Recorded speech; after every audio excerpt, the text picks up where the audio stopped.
Professor, ainda falando em comunicação pública, queria, como jornalista, aproveitar o gancho, como a gente diz do jornalismo, de um assunto do dia, um assunto de hoje, né?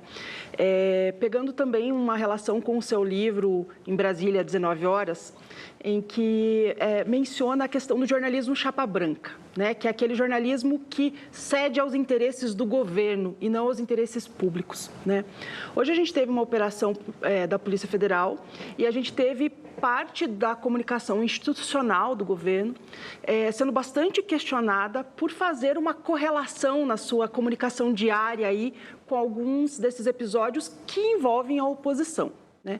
Mesmo sabendo que existe uma lei, né, existem leis, inclusive, a questão da impessoalidade, por exemplo, é uma questão do marco legal aí da comunicação pública. Essa comunicação pública que embarca nesses momentos, ela é defensável? Não é defensável. Eu não quero incorrer aqui em nenhum juízo precipitado, porque nós tomamos conhecimento desse episódio agora.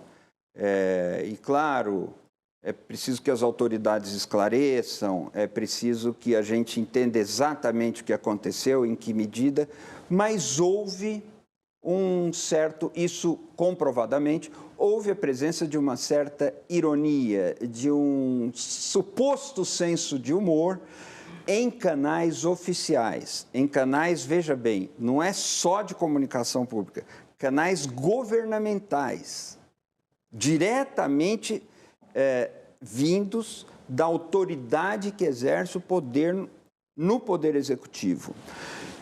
Esse tipo de brincadeira é inaceitável, é inaceitável. E por que eu digo isso?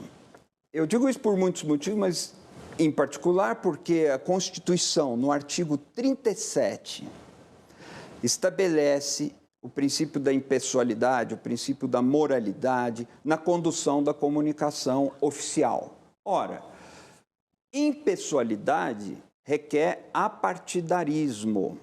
Impessoalidade é eu conduzir um serviço público, nesse caso a comunicação, independentemente da preferência partidária do público, ou do setor do público, ou do setor que exerce aquela função, da pessoa que exerce aquela função.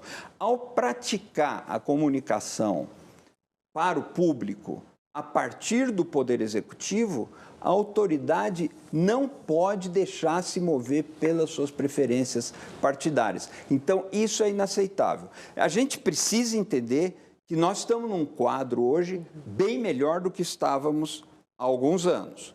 Os abusos que eram cometidos era uma alucinação. Aquilo não tinha termos de comparação. Mas esse desvio, esse ato infeliz, ele precisa ser examinado e ele não é bom em nenhuma perspectiva. Sim. Não é bom, inclusive e principalmente, para quem governa. É isso. Bom,